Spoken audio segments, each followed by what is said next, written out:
Let me ask you something. Think about the last time you were anxious, really anxious, couldn't sleep, mind racing, chest tight. Now think about what that anxiety was actually about. I guarantee it was about something you couldn't control.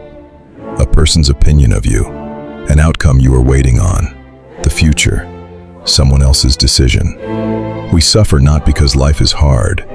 We suffer because we are constantly trying to grip things that were never ours to hold. This is the illusion of control. And once you see it, truly see it, nothing will ever disturb you the same way again. The human mind has one fatal flaw. It believes it is in charge. You planned your day perfectly, then it rained. You prepared for the meeting, they canceled. You did everything right, it still went wrong. And what did you do? You got frustrated, angry, defeated. But here's the question nobody asks. Why did you expect control in the first place? The Stoics identified this trap over 2,000 years ago. Epictetus, a former slave who had absolutely nothing, who could be beaten, sold, discarded at any moment, wrote one of the most liberating ideas in human history. He said, "Some things are within our power, others are not. Within our power, our thoughts, our intentions, our responses, our character. Outside our power, everything else. Everything else. The weather, other people, time, outcomes, death itself." Epictetus didn't just write this, he lived it. As a slave, he owned nothing, controlled nothing, and yet became one of the freest minds to ever exist. Because he understood something most people never will. Freedom is not about controlling the world. It is about controlling your response to it. So what do you actually control?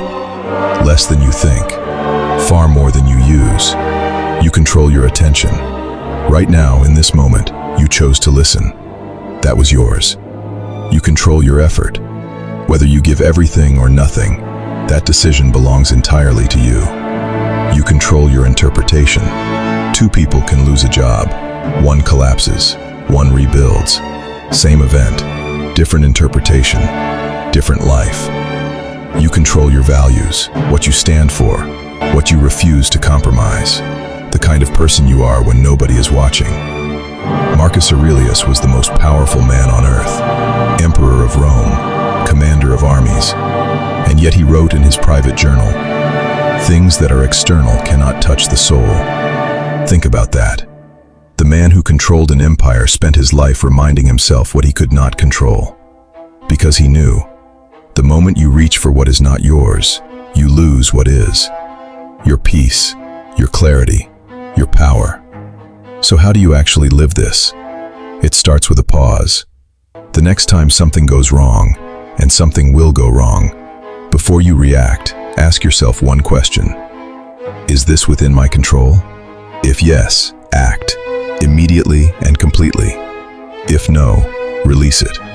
Not because you don't care, but because holding it costs you everything and changes nothing. This is not weakness. This is the highest form of strength. The Stoics called it amor fati, love of fate. Not just accepting what happens, loving it. Seeing every obstacle, every loss, every rejection as exactly what was needed. Marcus Aurelius faced plagues, wars, betrayal, the death of children. And he wrote, "The impediment to action advances action. What stands in the way becomes the way." Your chaos is not your enemy. Your resistance to it is. When you stop fighting reality and start working within it, something extraordinary happens.